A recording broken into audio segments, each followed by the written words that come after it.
there's a Legoland in Orlando, Florida that just opened up. And because there is, I kind of wanted to find a problem on Legos, about Legos. So there is one that I found that it said the world's tallest Lego tower was built in Toronto and stands 1,153 1/3 inches tall. The total amount of Legos is equal to the total height divided by the height per Lego. And each Lego is 2/3 of an inch tall. That's inch tall. And how many Legos are there? So here's what we want to find out. We want to know how many Legos. I'm going to call that L. Well, remember, the Legos is the total height, which is 1,153 1/3, divided by the height per Lego, which is 2/3. Whoa. So this is the problem we want to deal with. This is called a complex fraction. Complex fractions are fractions within fractions. Okay, I'm not going to do this problem right now, but I'm going to go to some others. I'm going to do some simpler ones first and then come back to this. But we're going to deal with complex fractions. There are different examples of complex fractions that you see in the workbook. There are fractions where there's one fraction on the top and one fraction on the bottom, or there are fractions where there are more than one on top or bottom, and they're really different types, and you can see them in the workbook. Okay, but complex fractions are fractions within fractions. Okay, so let's take a look at the one we want to start with. Okay, let's take a look where it says, and I want to leave that on the board because I want to revisit that one. One fraction divided by one fraction. As you see in the workbook, that first one that it indicates is x over 3 over 5, 6. So x over 3 divided by 5, 6, or over 5, 6. So here's a fraction. Here's another fraction. Here's another fraction line. A fraction within a fraction. That's the first type. One fraction over one fraction. The next type is the type you see in your workbook that says more than one fraction. So let's start by doing this fraction. So here we go. To do one fraction divided by one fraction, all that truly is division. You can do this a different way, but why not just divide? Think of that as a division line, and you would do x over 3 divided by 5, 6. Very simple. We know how to do division already, so it's x over 3 times, remember to interchange, use the reciprocal, interchange the numerator with the denominator, 6/5, and we get 6x over 15. When we do that, we want to make sure we reduce it, so we need a number that goes both into 6 and 15. That number is 3. I can show you this by doing this, or reduce like I was before. It doesn't matter. 6 divided by 3 is 2x. 15 divided by 3 is 5. So our answer is 2x over 5. So now I'd like to revisit this problem because this is one fraction divided by one fraction. Actually, this is a mixed number, but it's okay because we can change it to a fraction. We know how to do that. Okay, so here we go. And remember what we're getting. We're getting the number of Legos. That's incredible. So let's do this.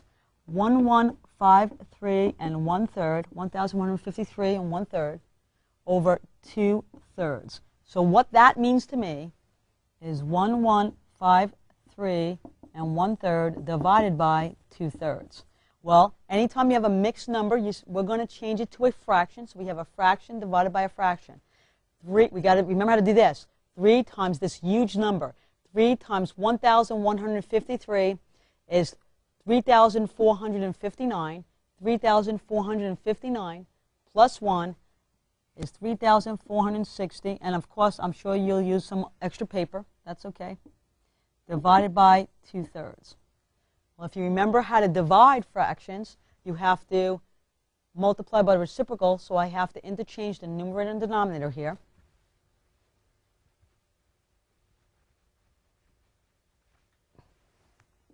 So we get 3,460 over 3. And if I want, I could reduce this here. 6 to actually 3 doesn't go into that number. So I could have, but I could have tried. Change division to multiplication. Use the reciprocal. So I'm going to interchange the numerator and denominator. And now I have this problem. I'm going to reduce out the 3's. And this gets so big, I'm just going to do this. 3,460 divided by 2. If I actually just divide here, which might be simpler, I did a little different in your workbook, but if I actually just divide here, I can use short division, okay? This would be 2 into 3,460, because it's so big. That's 1 remainder of 1, that's 7. 2 into 6 is 3, that's 0. So we get 1,730 Legos, or 1,730 Legos. That's how many Legos are in that display. 1,730. Pretty cool. All right. Now, that's the simplest type. Big numbers, but simple type. One fraction divided by one fraction. That's the first type we wanted to talk about for your complex fraction.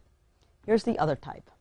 The other type is when there's more than one fraction, top and or bottom. What we just did was just for one fraction divided by one fraction. That's so important. So let's look at this problem. Simplify. 1/3 plus 4/9 divided by 1/6 minus 1/12.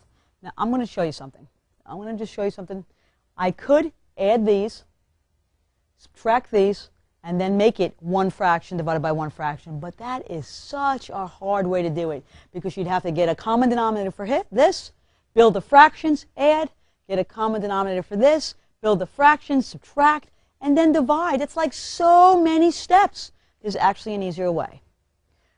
Remember what we said, that we can make equivalent fractions as long as we multiply the numerator and the denominator by the same number. Well, watch. In this case, this is the numerator, and this is the denominator. I'm going to multiply the numerator and denominator. And you're going, why is she doing that? Just watch. I'm going to multiply the numerator and denominator by the same number, and watch what's going to happen. I'm going to tell you what number I'm going to choose. I'm going to choose the number 36. You know where I got the number 36? I'll show you. I took the least common denominator of all 4 of those fractions. So I took the number 12. I can't use 12 because 6 goes into 12, 3 goes into 12, but 9 does not go into 12. So I'm trying 12. I'm getting multiples of 12, 24. That's okay for 6. That's okay for 3. Not okay. This 9 is just really killing me. Not okay for 9. So I can't use 24. Now I try 36. That's okay for all of them. So 36 is the LCD.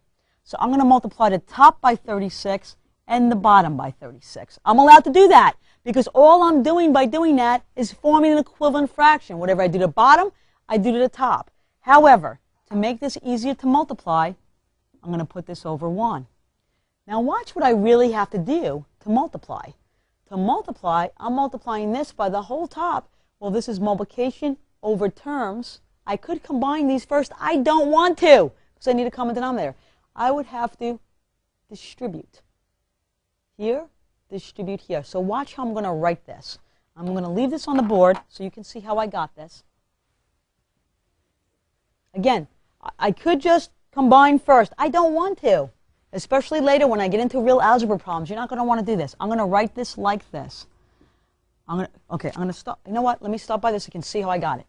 I have 1/3 plus 4/9, right, over 1/6 minus 1/12. If I distribute, that means 36 is going to multiply the 1/3, so I'm going to write it like this. But 36 is also going to multiply the 4/9, so I'm going to write this like this.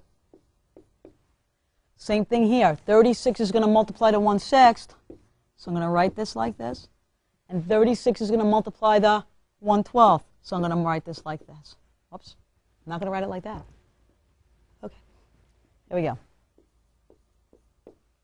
So now all I'm doing is distributing, but writing it that way so it's easier for you to deal with. Because watch what I'm going to do now. You ready? I'm going to take each multiplication problem and do them separately. So I'm going to do this first. I can reduce. 3 goes into 3 once. 3 goes into 36 12 times. Oh, that's nice. That's my jacket. Okay. We'll fix that up. What happens when you're short? Okay, 9 goes into 9 once, 9 goes into 36 4 times. Notice my signs were left outside of the parentheses on purpose because I'm not multiplying everything together, just these two and these two. 6 goes into 6 once, 6 goes into 36 6 times.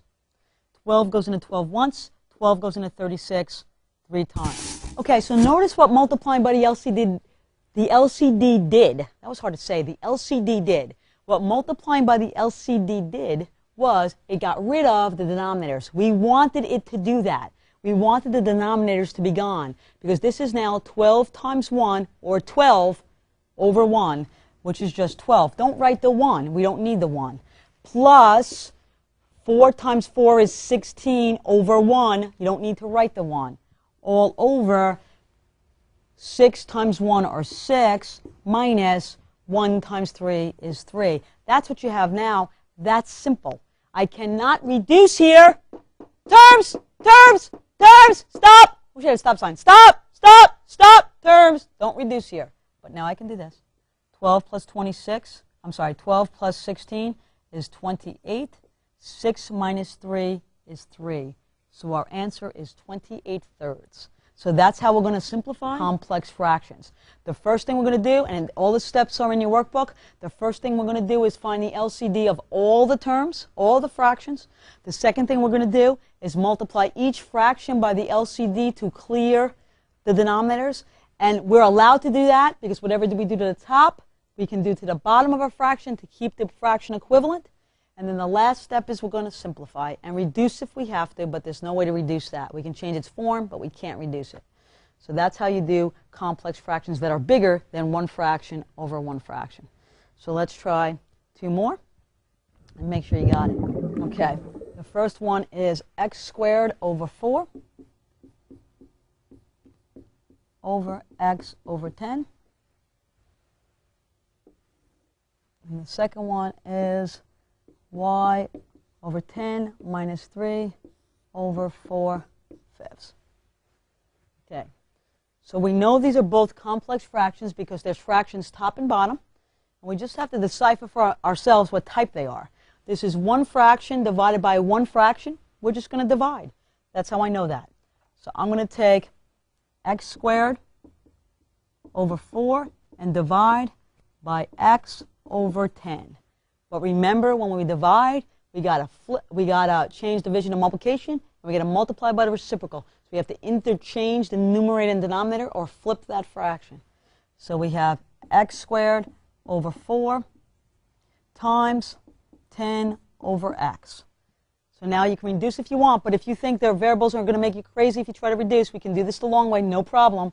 We can go 10 times x squared is 10x squared. 4 times x is 4x. You can, doesn't matter if you reduce in the middle or at the end, does not matter. Does not matter. Attached by multiplication, so you can reduce. But now we can reduce the numbers. 2 goes into 4 twice. 2 goes into 10 5 times. Now this is, I'm going to do it the long way, 5 times x times x. This is 2 times x, and now we can reduce out the x's if that makes you happy. You may not want to do it this way. You might want to reduce here. It doesn't matter where you reduce. It's absolutely up to you. Pick your own poison. 5x over 2 is our answer. Okay? Now let's take a look at this one. When we do this problem, I would make this all the terms look like fractions, and I noticed that there's more than one fraction up here, so this is not this type anymore. This is when we're going to multiply by the LCD over 1 everywhere to clear. So I got to get the LCD of all my fractions. Well, the biggest number is 10. 5 does go into 10. 1 goes into everything. You don't even have to deal with the 1. But the LCD is 10. So we're going to multiply the top by 10 and the bottom by 10. So remember what's going on. I multiply the top by 10.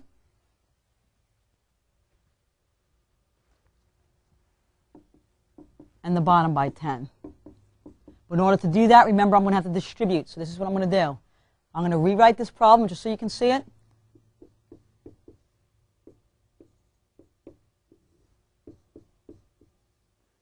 I'm going to write that 10 over 1 everywhere, every term. Do not put the little minus sign in the parentheses. I'll talk about why in a second you shouldn't put the minus in the parentheses. But 10 goes into 10 once. 10 goes into 10 once. Nothing to reduce here. Everything's in the numerator. Here, 5 goes into 5 once. 5 goes into 10 twice. So now let's see what I have. I have 1 times y. Remember, the denominators are gone. That's the whole point. No denominators. 1 times y is y. Minus 3 times 10 is 30. Over 2 times 4 is 8. Can't reduce because 30 is a term. And that's it. Now, hold on and just let me explain why I don't want to put this in the parentheses. Watch. If I put this in the parentheses, that's now attached to this by multiplication because I have no sign between. And it's not. This is a whole separate term. You're multiplying each term by the LCD. So you don't want that inside the parentheses. Okay, so that's the end of complex fractions. The next thing we're going to do is, oh my gosh, not again, order of operations. But now we're going to have a little fraction action.